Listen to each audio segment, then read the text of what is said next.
আসসালামু আলাইকুম। পরম ব্লগস থেকে সবাইকে সুস্বাগতম। সবাই ভালো থাকবেন, সুখে থাকবেন অ্যান্ড সুস্থ থাকবেন। আজকে আবার নিয়ে চলে আসলাম আজকে একটি নতুন রেসিপি।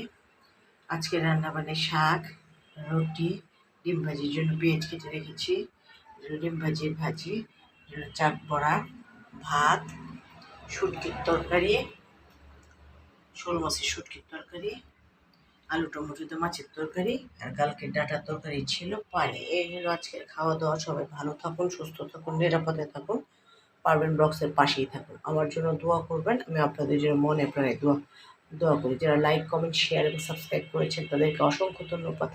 আপনারা আমাকে সাবস্ক্রাইব করবেন, অনেক অনেক এটা আপনাদের কাছে অনুরোধ। আর যারা করেনি তাদেরকে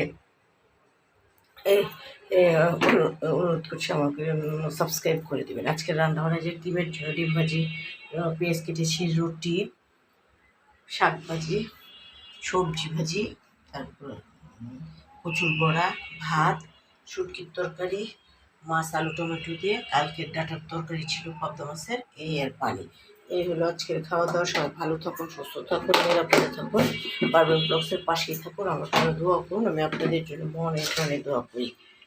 লাইক, কমেন্ট, শেয়ার এবং সাবস্ক্রাইব করে দেবেন, বেল আইকনটি ক্লিক করে দেবেন এবং আমার পাশে থাকবেন। আল্লাহ হাফেজ।